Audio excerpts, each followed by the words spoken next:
seen in the spread of terrorism, in the spread of hate and xenophobia, in the spread of fundamentalism, in the spread of cultural hegemonies, in the spread of the sort of ideals and populism that undermine democracy. It has created a risk for us all. We must answer, sitting here as civil society activists, what can states set up to defend the interests of Africans do, whilst not undermining freedom, to protect the essence and the very value of sustainable justice and freedom in the long term? Number two, the global opportunities market is very few African billionaires are coming off social media. So whilst governments in the first instance panicked over social media, only illiterate ones are worrying about clamping down wholesale on social media.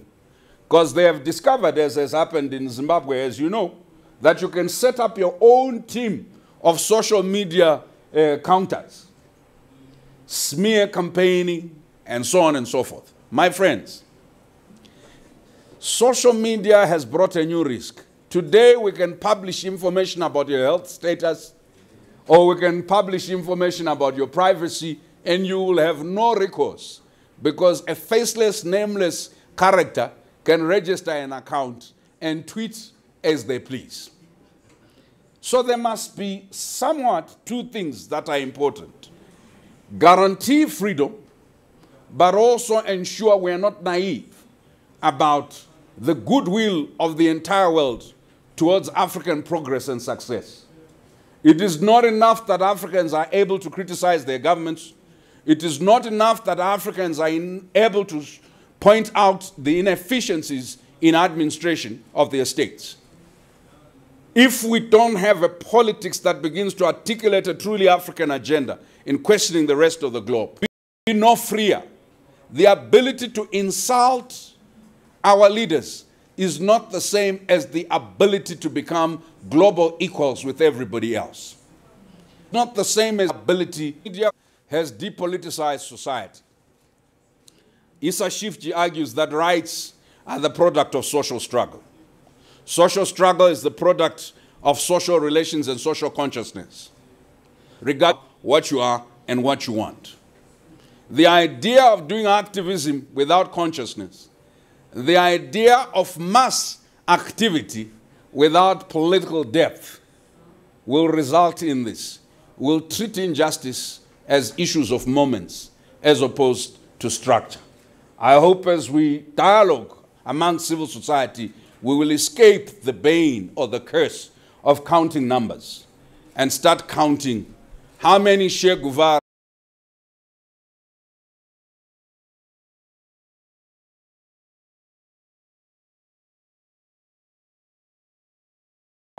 how many Amilcar Cabrals, how many Kwame Nkrumahs, how many genuinely revolutionary-minded persons are being produced.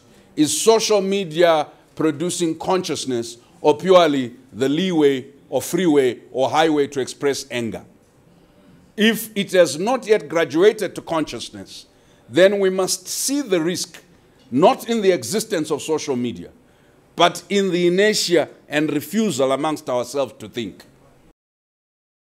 There are others who treated Africa shot at colonialists, and when the colonialists had left, they forgot that the had in consciousness. May it not be so with this generation. After you have clicked like, dislike, may you remember that freedom does not come in likes or dislikes. It is hard work. Thank you.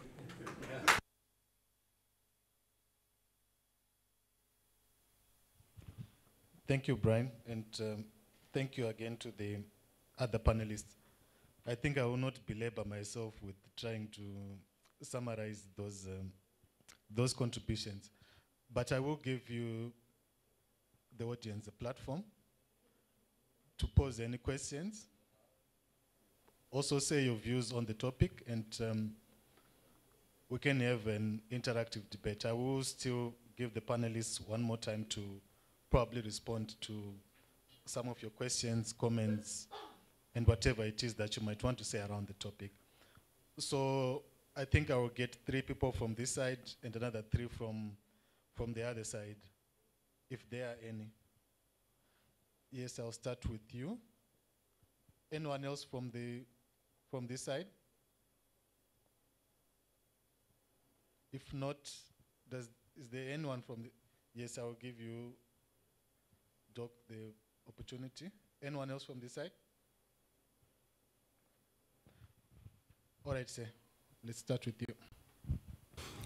Thank you very much. Let me begin with my very good friend, Gilbert.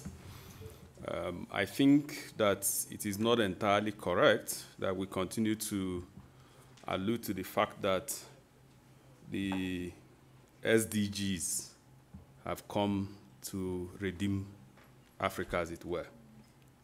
I think one of the things that we did not do very well in couching the SDGs is to also ask the questions, what happened to the MDGs? What you can term as the enabling factors for MDGs. I think that one of the key points there is that if you look at the MDGs, we did not even have a goal on peace and security. And I feel that consultations were not made enough to integrate the Africa perspectives during the MDGs.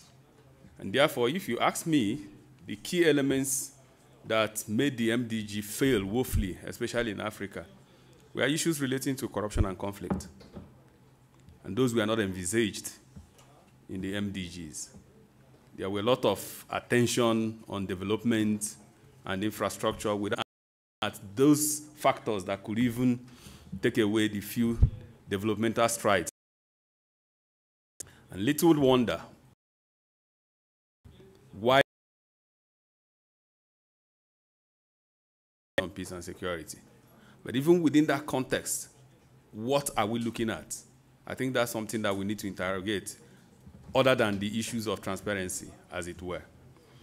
The other thing is that even in countries where we think that we have arrived in terms of allowing expressions, there are still issues. Ghana is doing an attempt to clamp down on social media. But the key thing there is that what people do not understand is that social media is just a vehicle. And therefore, when it gets to that level, that people confirm out of some experience I had after the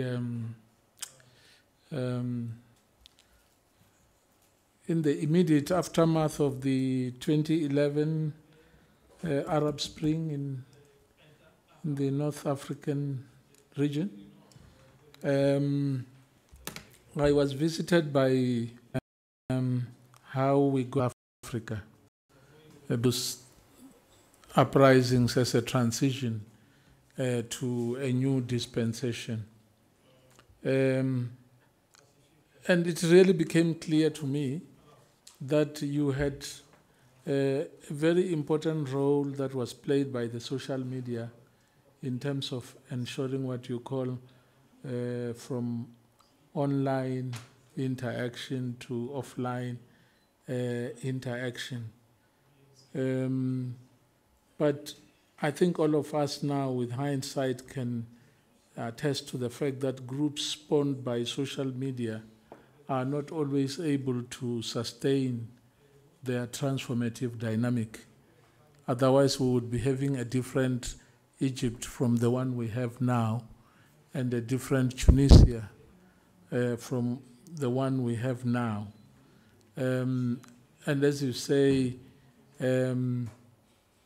a commendable role played by the social media in terms of advancing people's consciousness, generating anti-systemic anger, which is an important ingredient for consciousness building. But you can see it lacks a base in strategic vision. And perhaps this is where all of us must do some reflection as to what our own responsibility is in terms of conceptualizing, helping build movements that can have an abiding strategic vision. In other words, what is our own utopia beyond saying this is what we don't want? I'm going back to the idea of intergenerational strategy, intergenerational interaction, because I think there were forms of organization that did not rely on social media in the past that account for the relative progress that were made. And if you look at the history of liberation movements, you will find that over a long period of time, they had their own moments of decadence. I recall the history, I recall the evolution of our own struggle in South Africa. If you look at the conversation that took place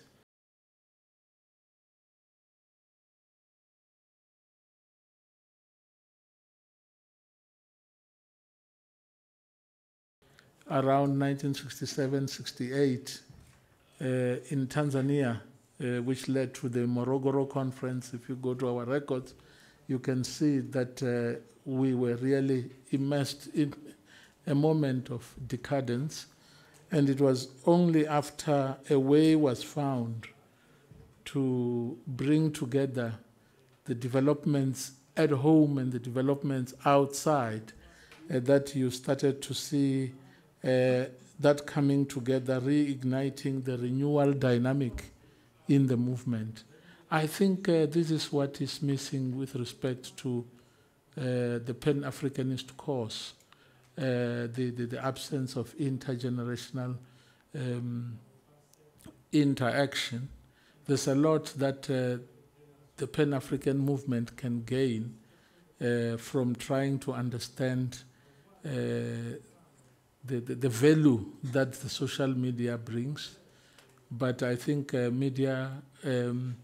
social media activists will learn a lot from something that they are not necessarily exposed to, and they won't find it in the social media. They will find it out of interaction with people who have got lived experiences to share with our generation. Thank you, Dr. Mfamade. Can I invite you over? Okay, thank you, panelists. I think for me, I just have two quick points to make. The first is on one of the advantages we are finding from social media is the fact that it helps us to deal away with the owner syndrome. If you look at a country like Uganda, I don't know about other countries, you'll find that majority traditional media, be they radios, TVs, or newspapers, are highly censored, okay, because of the business interests of the owners. Even in circumstances where you find that the ownership of those media houses is assumed to be neutral, like in the case of NTV, which is owned by the Aga Khan, you'll find that the management is to a certain extent either gagged or censored because of the strategic business interests that the owners have and the relationship that they have with the state. So in the advent of social media, you'll find that it creates space for, or it opens up space for democratic expression, which otherwise was blocked by this ownership mentality. The other thing related to that is that you'll find that majority, I think a number of radios, maybe 90% of FM radios in Uganda, which are about 200 and above, are owned by politically connected individuals, most of them that are part of the government. And that has, to a certain extent, closed out expression of alternative views. So you find that social media actually opens up channels for more free democratic expression. But then the challenge that comes with, and I think which, of course, Gilbert hinted on the fact that social media is cheaper than traditional media. But Andrew brought in the fact that even accessibility to cell phones is a problem. Because if you ask a basic question, like what percentage of Ugandans own smartphones, you'll find that maybe, I don't know, is it about 30? But you could be having the statistics. So how do you then create space? How do you open up space for those that are not connected? But the final point, which just building from Brian's submission, is on the question of responsible use of social media. Because on the one hand, yes, we are having more free space for expression. But on the other, you have a couple of people that are irresponsibly using social media. So how do you, even if Andrew is talking about legislating or the not legislation of access to information, but how do you ensure that, number one, that people are using social media responsibly, they are not using it to for ill motive, but also that yourself, who is the social media user, you actually are protected. Because I think one of the easiest forms of surveillance by bad governments at the moment is through your cell phone. If you have your location feature on your phone turned on, you can be located even in your bedroom. I am told that through Google, you can actually be tapped to your bedroom. If governments have the equipment, they can even tap the conversation you're having with your wife without even having to bug your bedroom. So how do you ensure that, yes, as you are using this social media, you're also protecting yourself from this kind of surveillance? Thank you for those questions. I will invite over my panelists to maybe give reactions to those questions, but also can I invite you to give your concluding remarks? And this region in particular, the Great Lakes region, where there is, where people have experienced genocides and all sorts of crimes against humanity, when the way we feel the abuses of social media in this region is different than the way people feel the abuses of social media in other regions. I think that as much as I enjoy the freedom of social media, and as I have myself, and I use it quite a lot to spread certain messages, I do want to believe that depending on the country's experiences, you need some form of regulation. Meaning, there is a need to balance the need for freedom of speech and the need for rule of law. The amount of hate message sometimes that we see certain things, and this person had a gun in his hand, what would that turn out to be? So, depending on our experiences, depending on the countries we come from, I think we live it differently. So yes, for freedom, but... Thank you for that. I was saying, as you wrap up, I want you to try and incorporate the issue of the political economy of the media, because clearly, as some of you alluded to, we can never really have a neutral media. I want you to also answer to the question of how and if social media can replace organic forms.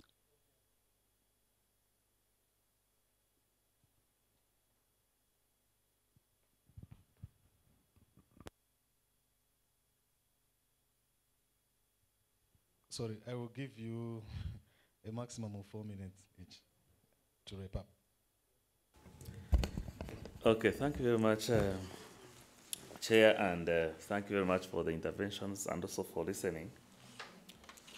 On the issue of, let me say, consultations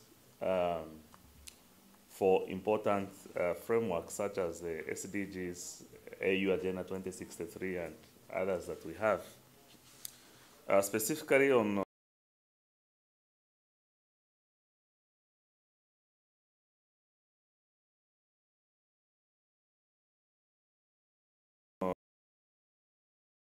there was actually online consultation where 1.5 million citizens participated, citizens of the world, and three main issues came up as strong where people felt that the new framework should focus.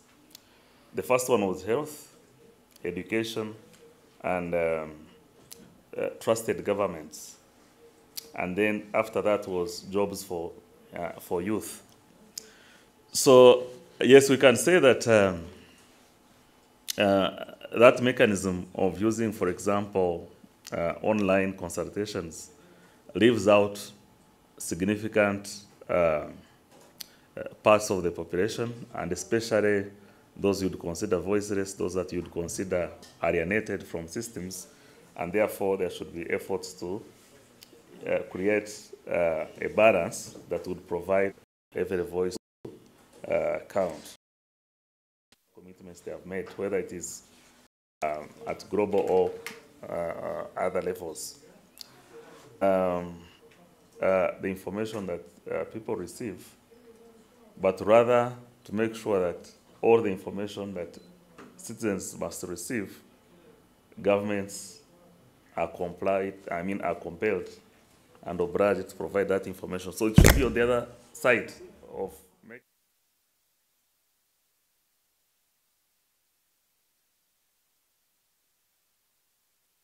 And they need it to do many things, hold them into account, or even to develop themselves. On the abuse of social media, my attitude is that, yes, recognize there are these challenges that this has presented, the abuse, the hate speech, the cyber crimes.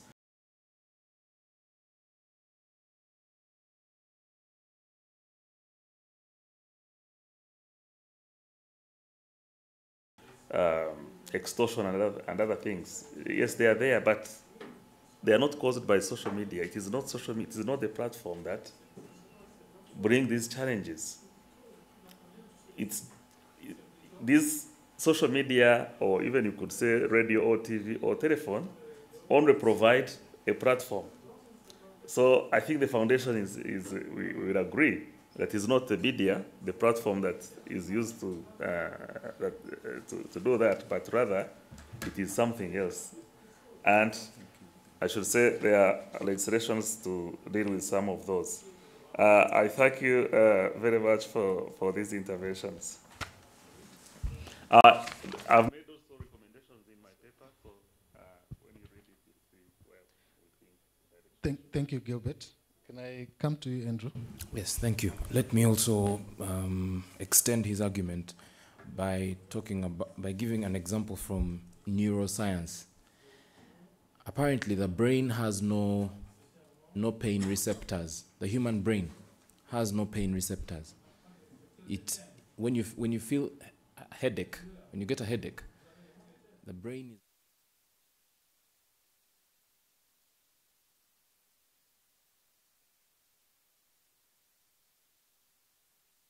hate speech and so on. Let's use the analogy and say it's an indication of something obtaining in society that is terribly wrong, which should be resolved there, even when I individually also get alarmed at some of the things that I read on social media. But let's not confuse what is showing on a dashboard, a symptom, and the actual root cause of a problem. We've been asked to end with two questions, which is the political economy of the media and whether social media can replace organic forms of organizing. Let me start with the issue of political economy of the media. My opinion is in one sentence. Democracy is incompatible with capitalism. And it's something you can write a whole doctoral thesis about, but in brief, I'll just say that the interests of multinational corporations, as Brian ably argued, are at variance with the ideals that democracy aspires for. So if we think that we can achieve if we think that we can achieve the freedoms or liberty through the tools that have been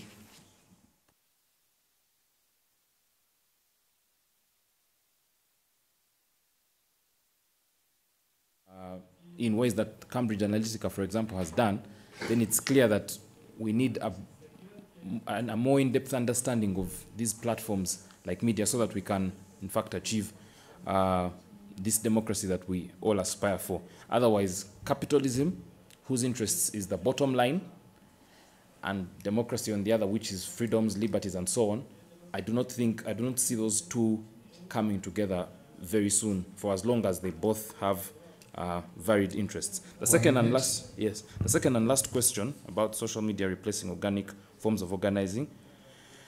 Pardon me, I'll use another analogy of a pile of bricks. You can have 10,000 bricks poured here, and they form a mountain, but those bricks are of no value if they're just there in that as a heap. We need to first organize those bricks into some form of structure, like this room, which is enabling us to meet, giving us shelter. And then after that painful background work that is never seen on the media, then we can bring in social media to conclude. Otherwise, organic organizing should remain as the first. We have to interact with the people, go out there and do the hard, boring, painstaking work that's never seen on media. Then after that, involve social media. On its own, it can't replace organic forms of organizing. Thank you. Yes, and lastly to you, Brian. You have 4 minutes. Okay, thank you, sir. I'm surprised by Africans. We have a tendency. We have a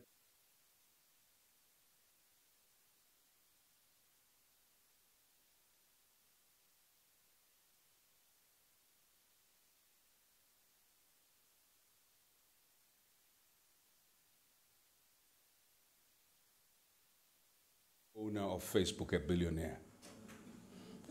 Right? The Indians and the Chinese are setting up alternatives to Facebook.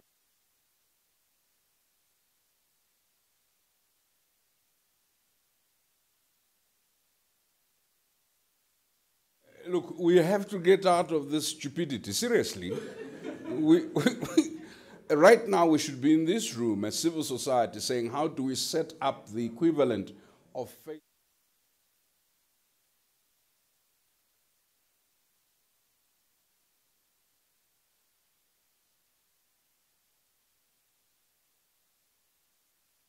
Alternatives to Uber. Africans are posting who is on Uber Black, who's on Uber Pink, who's on Uber White. I mean, colonialism does not need to wield a gun. It simply needs to wield your brain. You are addicted to consumption. And we need to do something about this. So the political economy of social media is essentially this. It's making people in the West billionaires, and it's making us happy protesters.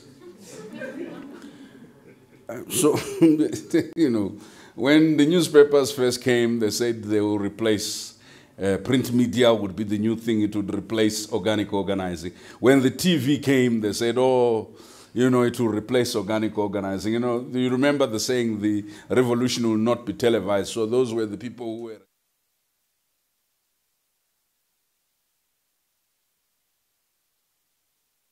I think that there's Africans more so than anybody else. We are very relational people. I see you, therefore you are. And our organizing and our politics cannot escape. Political parties have structures right up to the ground. We are tweeting our way, saying how bad they are. And they will rule and rule and rule. And we will tweet until we have arthritis. So we have to marry these things. We have to link online organizing with offline organizing.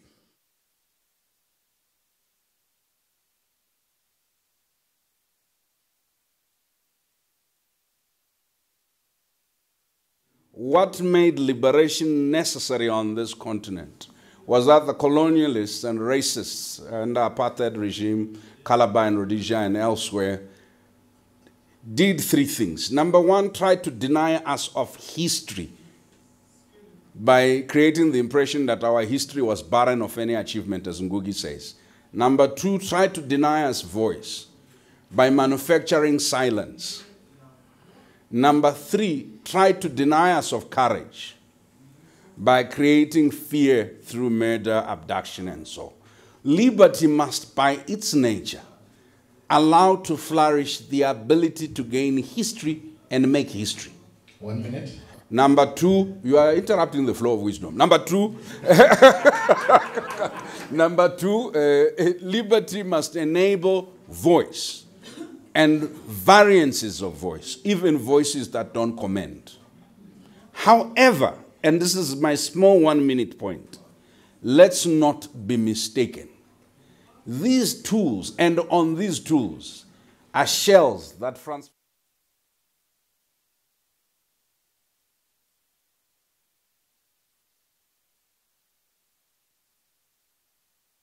their racism directly at us. They now find insidious means to speak through different channels, some of whom look like ourselves. If our social media activism reinforces the inferiority of Africans, the inability of Africans to govern, the inability of Africans to think, the inability of Africans to be empathetic, the inability of Africans to have self-belief and self-confidence, then all that social media is doing is spreading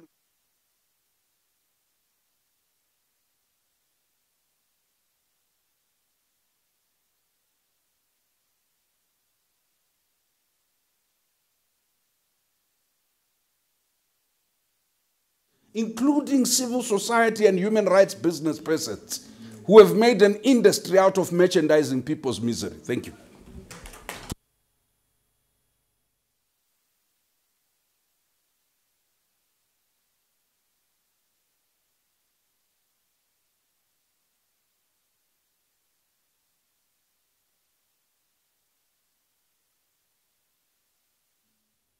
Artistic presentation by Isoko Arts. But what we'll do is that we'll quickly grab our coffee outside in the next 10 minutes whilst they set up, and then at precisely 5 minutes past 11, we return back for that artistic presentation. Thank you.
Please allow me to be frank and with respect to many wonderful people around this room here. I'm going to speak in general terms.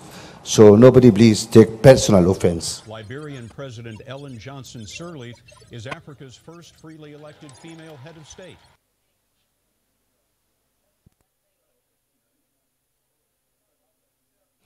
I wish to start really from where President Obasanjo ended.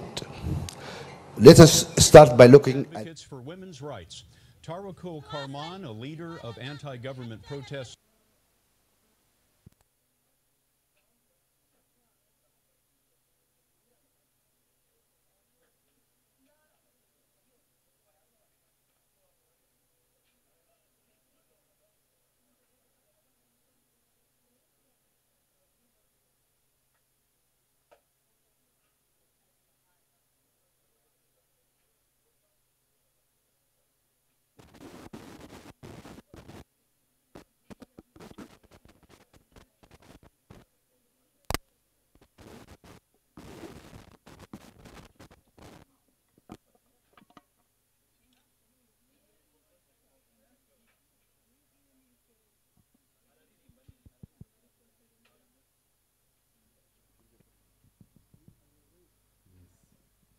Yes, check 1, 2. Yes.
Hello.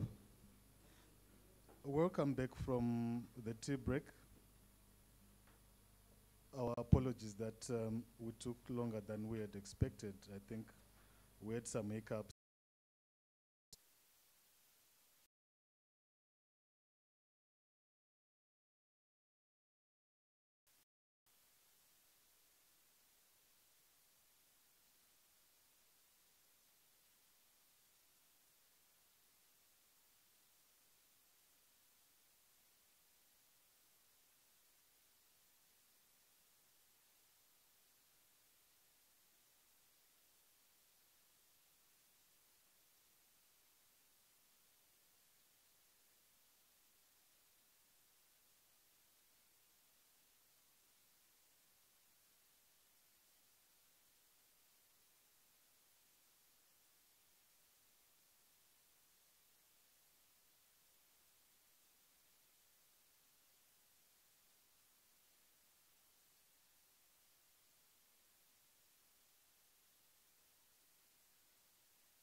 leaders. And to men, I say, a youth given up on faith.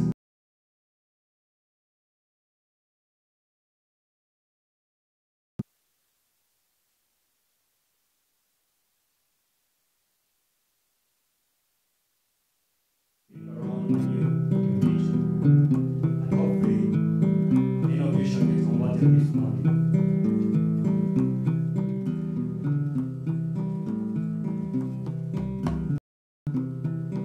Knowing what is happening in other countries gives people perspective of each other's way of life and differences. It is more than just facts and information that affect us.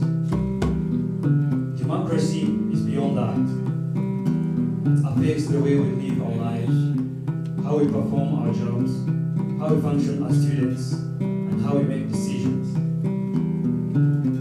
Word of mouth, printed papers, postal systems, broadcasting, electronic communication, and testimonies are used to manufacture opinion for the population.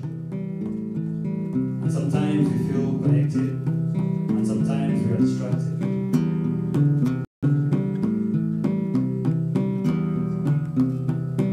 The technology has enhanced our engagement and plenty of us are, but still this is not enough. If you leave the young people behind,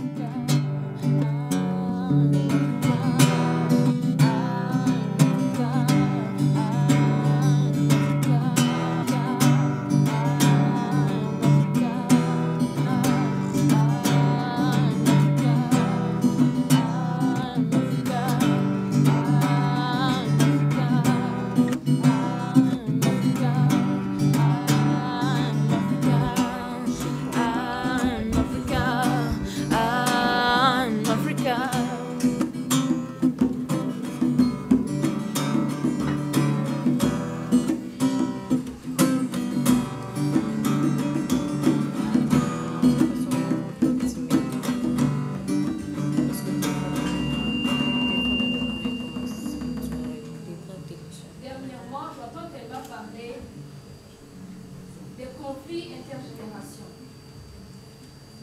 Comment ils sont plus frères les uns les autres, comment ils agissent différemment, comment ils pensent différemment. À vrai dire, je me suis demandé, est-il vraiment si difficile d'intégrer ou d'accepter la jeunesse dans des postes autoritaires? J'en suis sûre. Ils ont beaucoup à apprendre. Mais n'oublions pas que les personnes plus âgées, ils ont le devoir de les accompagner, les encourager au long de leur vie. J'en suis sûre. Ça sera un livre à double sens. Ouais, j'en suis certaine.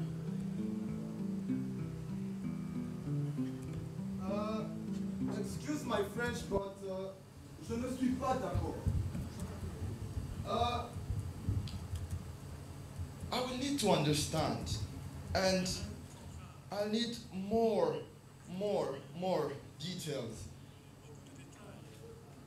to go with your proposition. Why? Why do we need to go with the young people leading?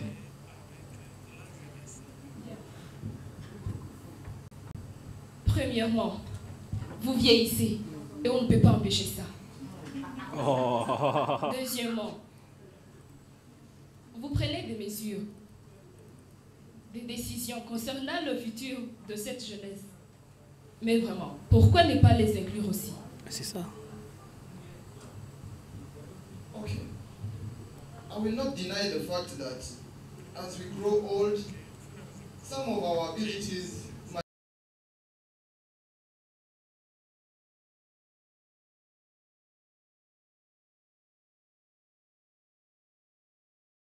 decline. But what about our brain? Isn't it the most important thing?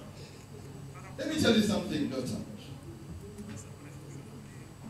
our body has the ability to maintain and to keep the most important things that we need. Therefore, us getting old should not be included as one of your points. And again, one of the things that you need to keep in mind is our experience. We are wise and experienced. We have a lot of experiment. Therefore, you should give us way to use the experiment to lead you in the right place. So, keep in mind that the older you are, the wiser you get. And the wiser you are. Évidemment, je comprends, messieurs. Mais le plus important d'avoir la jeunesse, c'est leur innovation. Ils sont celles qui trouvent les informations et leur permet de parvenir à faire beaucoup plus, mais dans peu de temps. En ajoutant ça, ça c'est pas une compétition bien sûr, mais les personnes âgées, avec leur expérience, ils peuvent aider la jeunesse bien à canaliser cette énergie pour avoir un plus grand bénéfice. Un grand. Okay, but let me tell you another thing, daughter. I know the young people can run faster, but the older one will get there as fast and they will do the job the right way. So I don't see any reason to change the way things are. Seriously? What wrong thing did they do? I mean, what's wrong with the young people? What is wrong with the young people? Look at yourself. Let me tell you something. For a country to stand, it requires a lot of work, a lot of sacrifice. How would you take all that time, all that energy, and put it in the hands of the young people that are so influenceable? Let me tell you something. Take an example. These groups, Boko Haram, Al-Shabaab, or let's put it here in Rwanda in 1994. The Inera Armies. These groups are made of, the majority are young people. Kids, I might say. And they are led, manipulated. So why and how would you put the fate of our country into the hands of those young kids? Let's assume I agree with you, sir. But then, how great is that as a reason?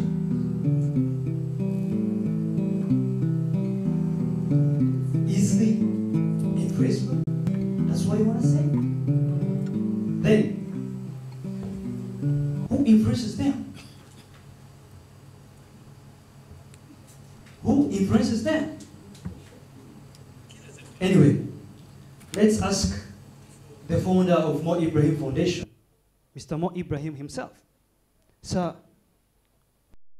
at the age issue, you politely brought it and said, I like to see a critical mass. You see, I've been president for a long time. That's why you're always careful with your words.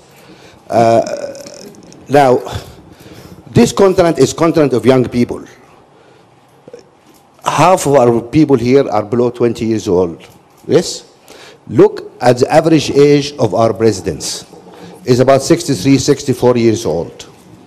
We're the only continent in the world where we have presidents at 90 years old starting new terms. I mean, you guys are crazy or what?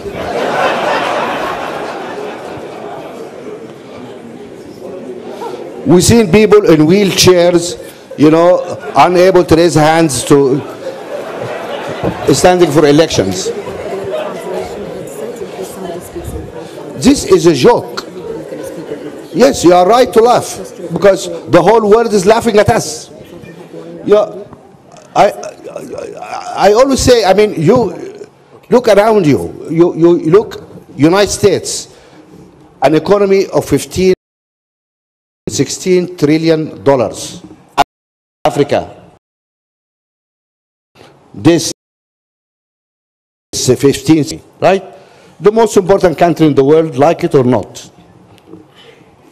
Obama, who happened to be half African anyway, become president when he's 46, 47 years old. He's president.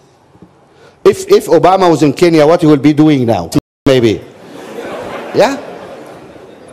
You look, really, and he's not the youngest president.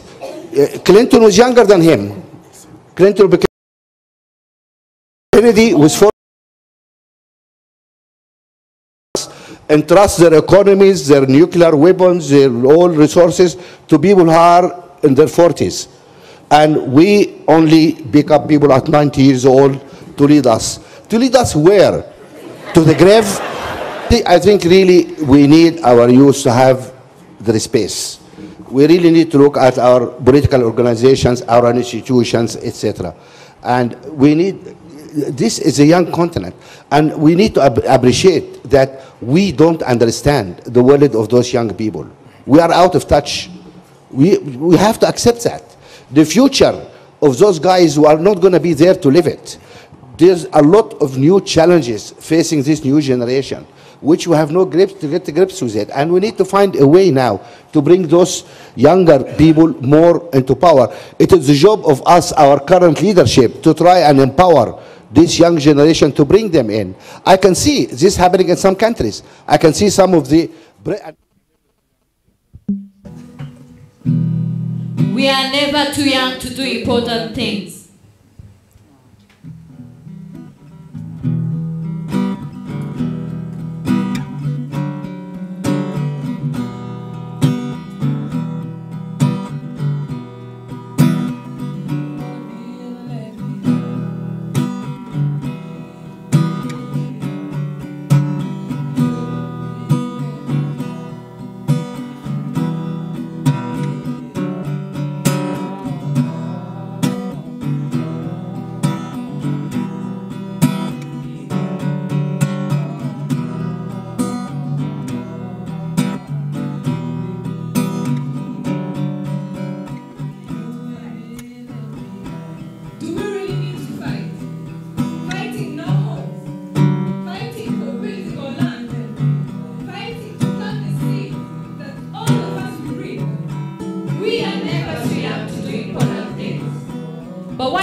Open our eyes.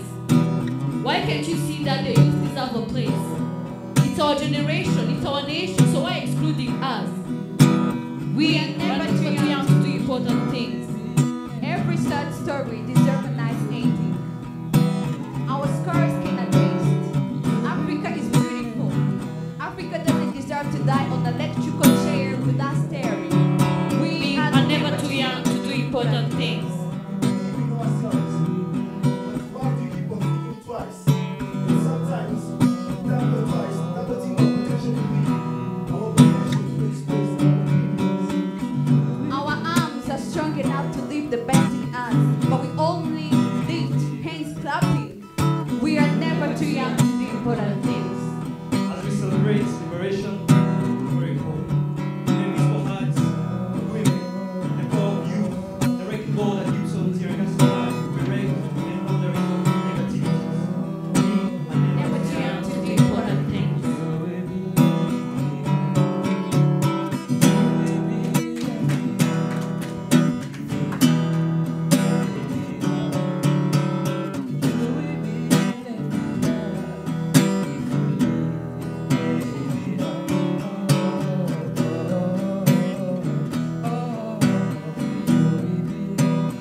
Democracy is not functioning in a country. who can solve all these issues. I mean, do we really have people who can rise against the malfunctioning of a government? Do we? When you see something is not right, you have to stand up. But often, you are standing up to a bunch of bullies. Pray the Devil Back to Hell. It's a story of women, Liberian women who ended the bloody civil war to the shattered country.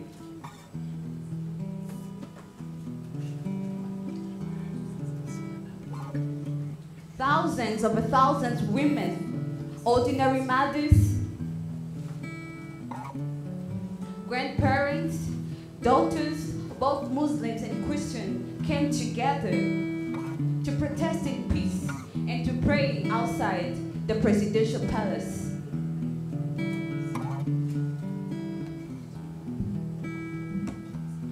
The only weapons that they had were white t-shirts, courage and conviction.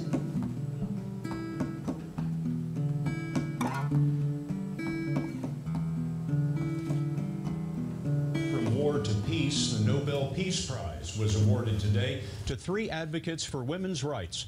Tarako Karman, a leader of anti-government protests in Yemen, is the first Arab woman to win the prize. Liberian President Ellen Johnson Sirleaf is Africa's first freely elected female head of state.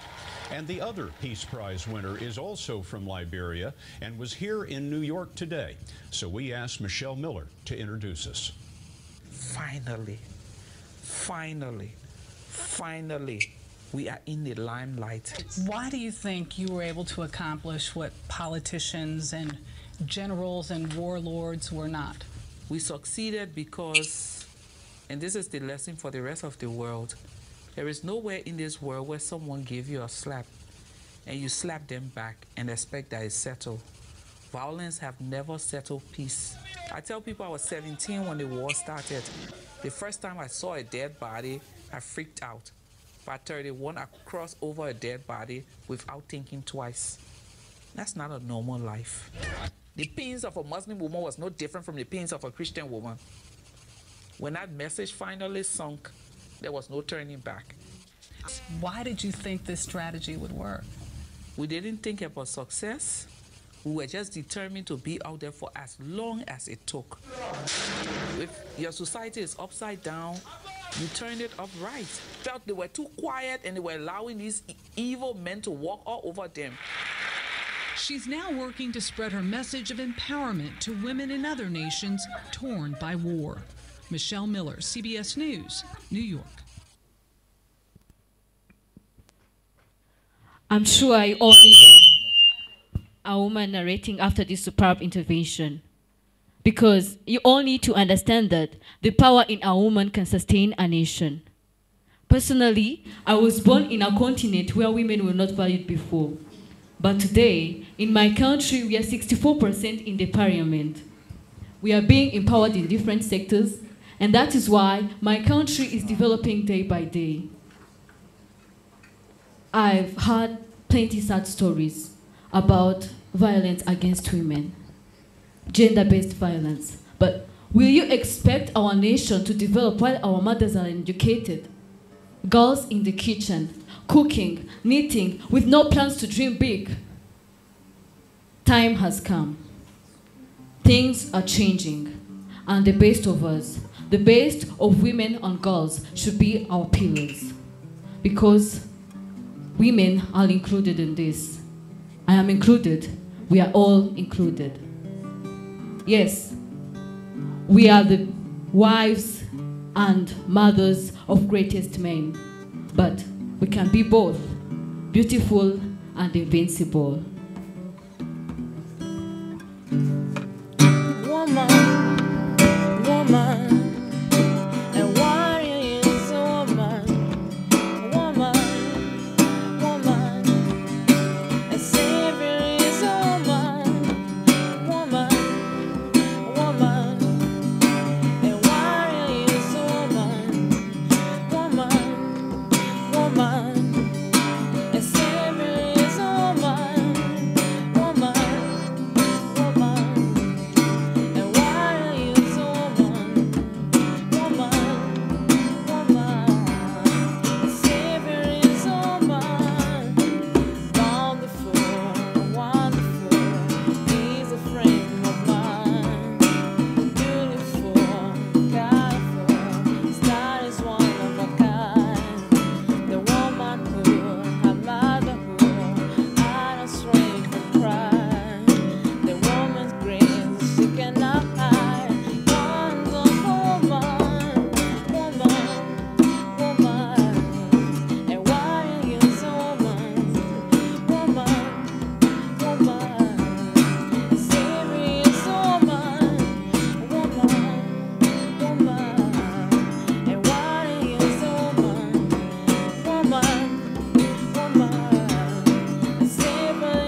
this is how I see our Africa. Democracy in Africa.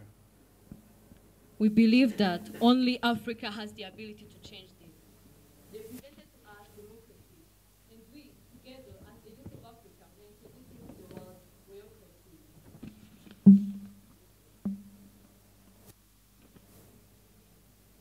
Democracy to mean women And youth involved in democracy.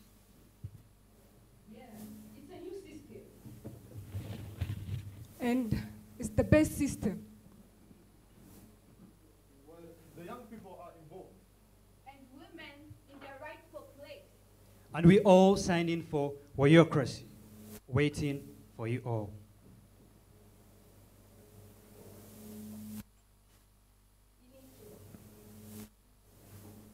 Merci.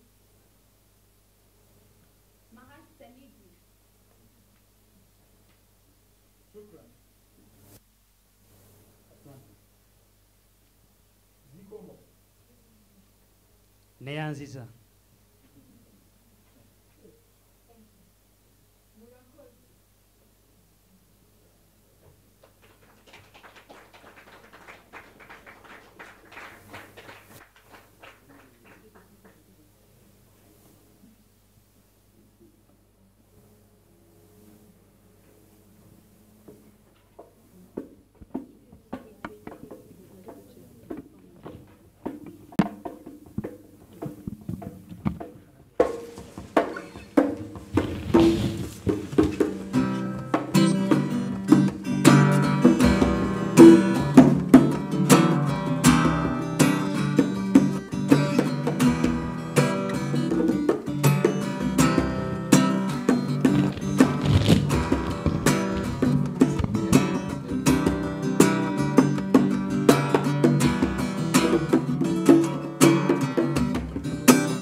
Yes, it was. Sorry.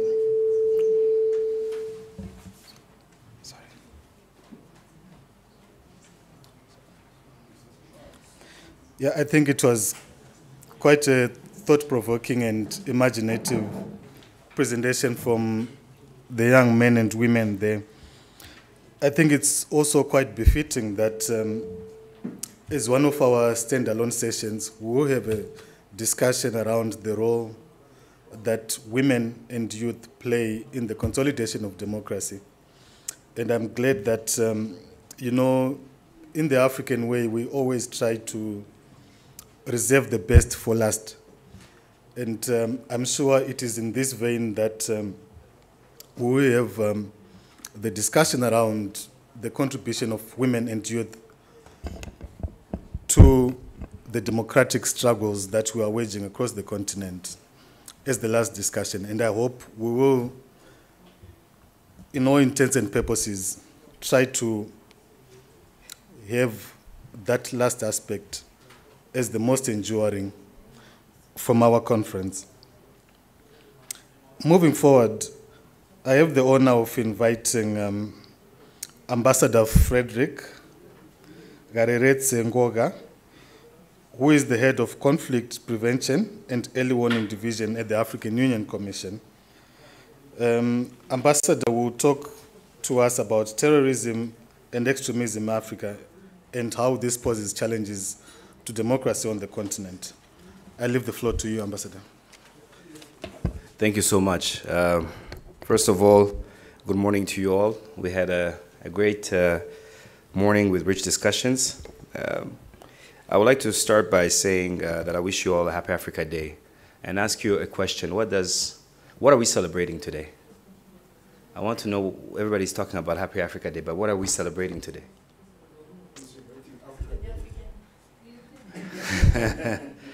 It's very telling. We're celebrating the 55th anniversary of the founding of the Organization of the African Unity, which then became the African Union. That is what we're celebrating. But I think it's quite telling by the fact that Africans don't even know what we're celebrating and are just tweeting left and right, Happy Africa Day. The other day I was in Namibia and something struck me. We had an event with the Namibian authorities, and the Namibians, all of them know the African Union National Anthem. Who knows the African Union National Anthem here? You know the African Union National Anthem? We have only one person who knows the African Union too. But what does it say about us? We sing about being African, about how to make Africa great, but we don't even know Africa. We don't know Africa. Every time that I think about this day, there is one quote that comes to me, and it's from Kwame Nkrumah, and I love it. It says, "I'm not an African because I was born in Africa, but because Africa was born in me." It's quite a powerful quote from Kwame Nkrumah. The other quote is from the same man: "The forces that unite us are intrinsic and greater than the superimposed influences that keep us apart." So I wanted to tell you that, you know, let's get to know Africa first before we can talk about it and before we can have opinions on different issues and different matters, because depending on where you're coming from, your Africa is going to be different from the Africa of someone else. Depending on your experiences, your Africa is going to be different from someone else. So let's get to know ourselves. So, my dear friends, Africa has come a long way, but still many challenges exist. This morning I was reading that actually, despite all the challenges that we have, in the last 16 or 17 months or so, we've had 16 peaceful transition of power. In the last 16 months or so, we've had 16 transition of power. And a lot of it is in West Africa, and a lot of it is in Southern Africa. So despite the bad news out there, there is some good news on the African continent. The other thing that I would like to highlight is that we are a continent of paradox. In 2002, the African Union adopted the AU Peace and Security Council Protocol. And immediately after the AU Peace and Security Council Protocol was adopted, we had about 14 countries on the agenda of the AU Peace and Security Council. These were crises. Now, today we're in 2018. Except some exceptions, the same countries that were on that agenda are still on the agenda today. What does it say about us? What does that say about what we have been able to do, what we have not been able to do? Yes, we have made progress, but we still have a lot to do. And so as you celebrate the Africa Day, let's keep all this in the back of our mind. But let me just go to the topic for which I was invited to talk about. This is about terrorism and democracy. So my colleagues had put together some points for me, but then as people spoke, I started changing everything, and so I wrote down my points on a paper. So let me tell you 3 stories. So first of all, I fought terrorism from being in the African Union mission in Somalia, the whole battle. I fought that, directly. But I've also fought terrorism from another angle, looking at the root causes and so on and so forth. So I will speak from that angle, from my own personal experience, and how all this links to democracy. And my first story will start like this. Terrorism is a threat to democracy as much as the lack of democracy is fueling terrorism. On the 21st of September 2013, it was a beautiful Saturday morning, and as usual, I took my daughter to Westgate Mall in Nairobi, Kenya. Those were my time when I was off. And so we went for a cup of coffee, and then my daughter had to go because her mom was coming from the airport. And all of a sudden, a grenade was thrown. And I found myself in the Westgate Mall attack.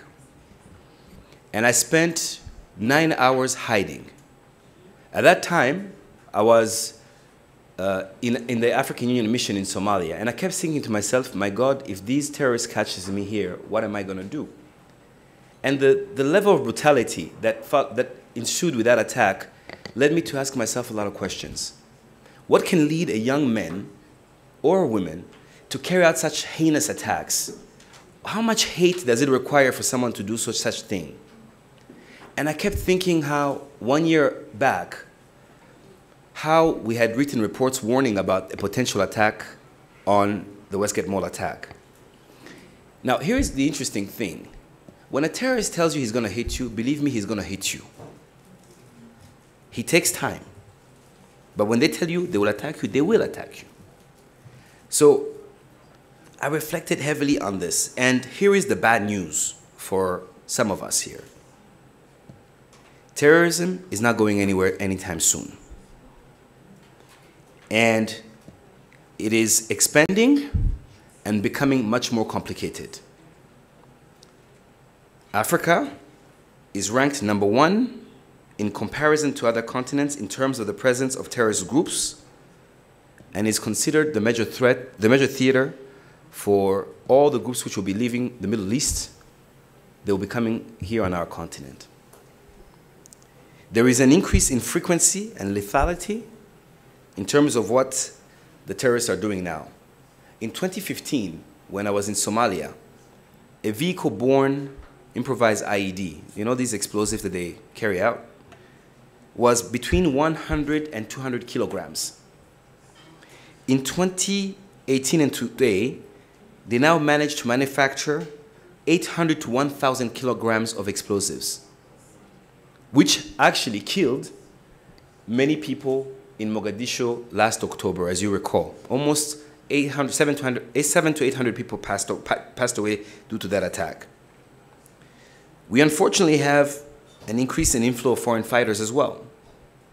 As they run away, they look for ungoverned spaces where they can join us. But here is what worries me beyond all of this. Terrorist organizations, where they are becoming good at providing social services and acting as an alternative to local governments. This is the most worrying trend that we're seeing ever. In Al-Shabaab controlled areas, they deliver timely justice and enforces rulings. In fact, if you have a complaint and you go to the terrorist organizations in those terrorist areas, they will tell you they will not take 72 hours before they have rendered a judgment. Try going to our courts. How long does it take you before you can get justice?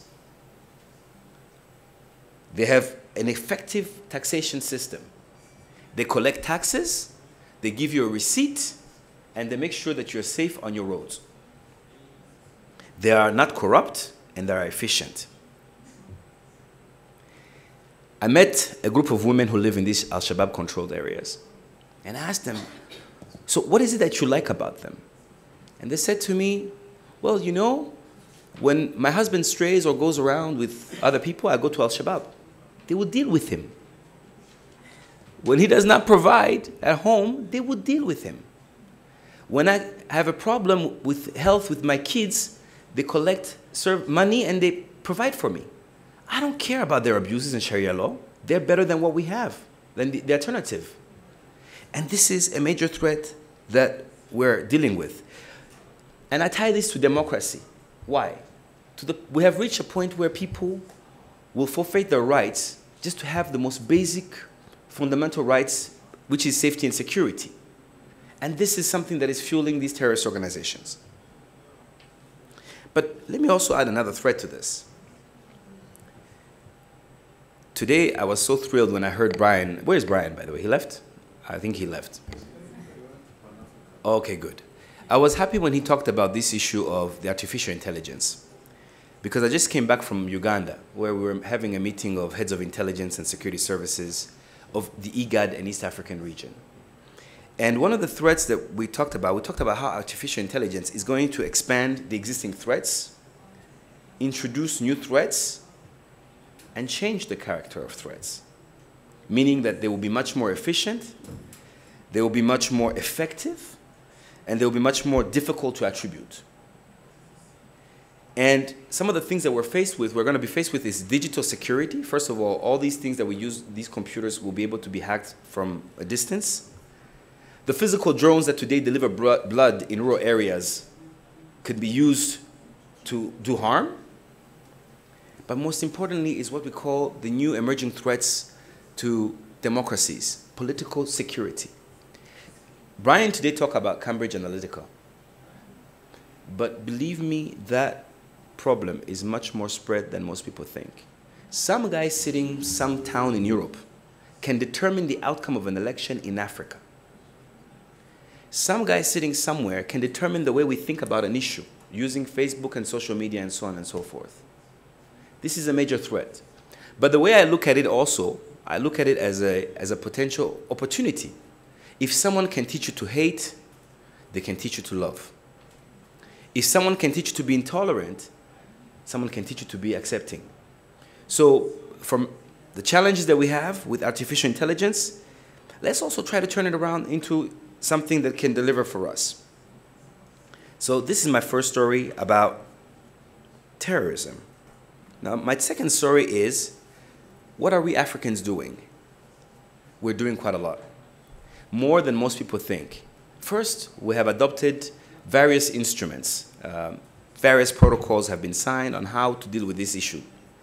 We have even adopted an African Union model law, meaning that we're helping our member states to make sure that we have a same common law so that people do not abuse the term of terrorism, for instance. We have deployed new tools, and this one I'm very proud of it. It's called, and I'm going to be slow about it, it's called the Continental Structural Conflict Prevention Framework. Let me repeat this one. It's called the Continental Structural Conflict Prevention Framework. And what is it, this framework? This framework basically helps member states to assess their own vulnerabilities and resilience. Because I don't believe there is a single African who wakes up in the morning and saying, I'm going to mess my country. There is not one.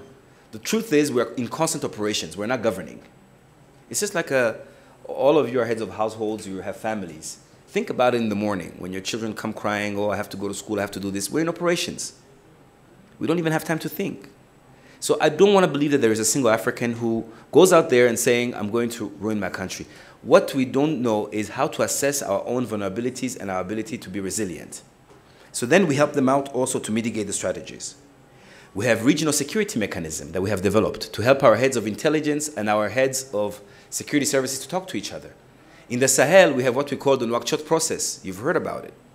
In IGAD and East African Community, we have the Djibouti process. But most importantly, we have also deployed missions. I talked about AMISOM, but we have also deployed the Multinational Joint Task Force against Boko Haram, which, by the way, is doing a great job in defeating Boko Haram. And more recently, we have deployed the G5 Sahel, which actually is also picking up, but still has a lot of work to do, but Africans are committed to supporting it. We have created the African Union Police, the sort of Interpol of Africa. It's called AFRIPOL. And we have our Center for Research and Study on Terrorism, which we have created. But the issue is that we're still not being impactful. This is a reality. And let me say it this way.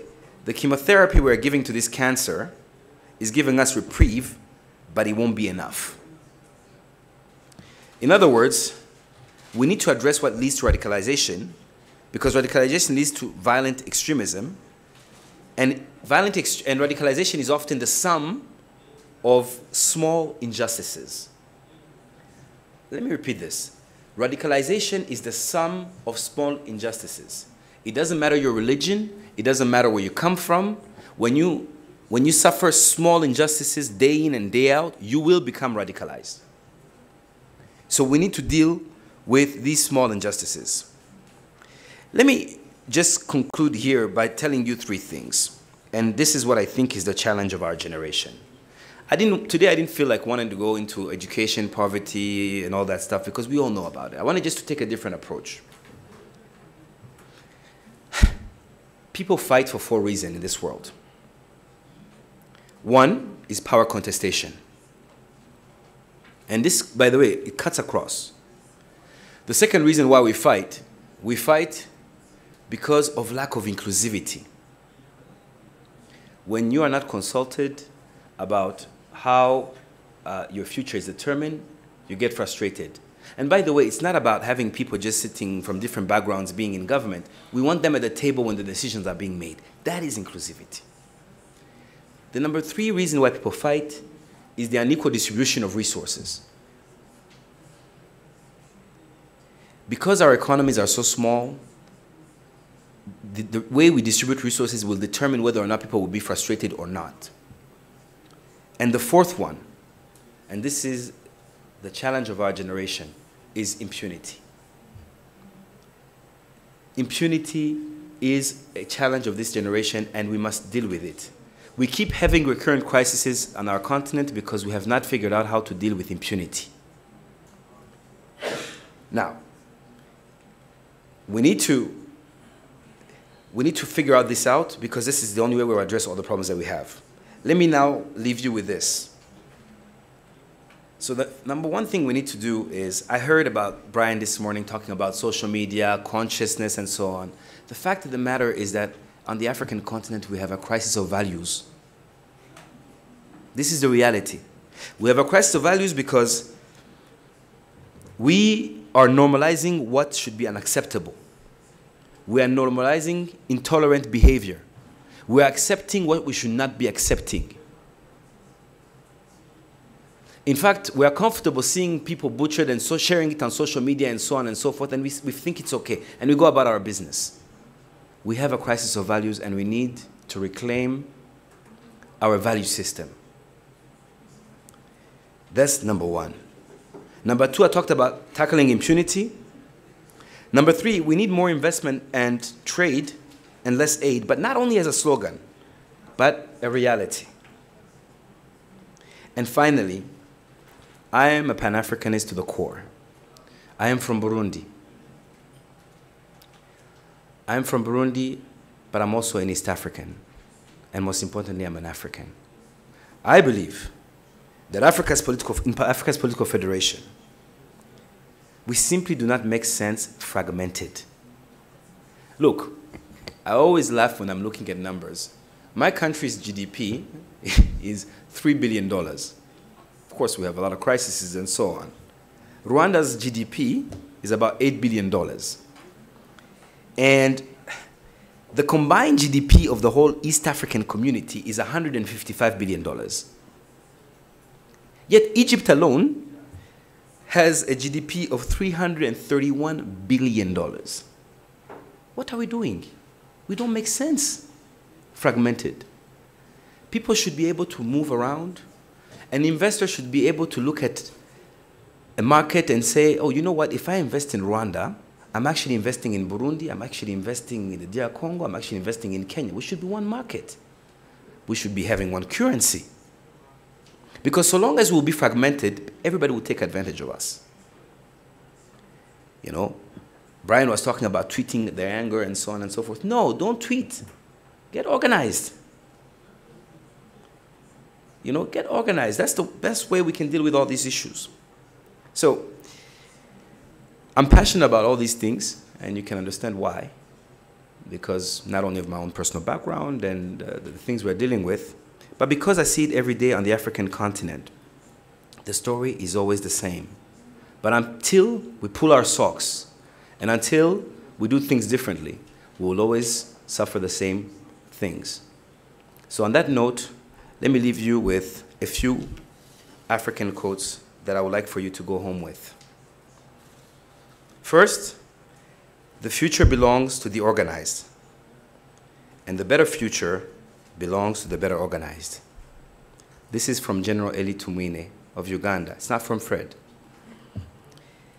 And then they say that in the military, the speed of a convoy depends on the last vehicle. Meaning, don't leave anyone behind. Never leave anyone behind. And now let me speak in my language, and those who are Kinyarwanda and Kirundi speakers can translate. Utigaburira ntiyigaba. Meaning, the person who doesn't feed himself does not own himself. Utigaburira, meaning if you cannot feed yourself, you don't own yourself. Ntiyigaba. And then one last one. And this is for all those brothers and sisters who are living in refugee camps in different places. Amata yo mu mahanga arutwa n'amazi y'iwanyu. In other words, the milk of abroad, for those who understand the culture of this region. Actually, no, water from your home is better than the milk from abroad. That is the best way I can translate that. Only people who understand the culture of the milk can get it. So there is no place like home, and I would like to leave you with these thoughts. And let's get the Africa we want. We're better than this. If Asia has done it, why can't we do it? Let's claim our place in this world. I thank you so much for your attention.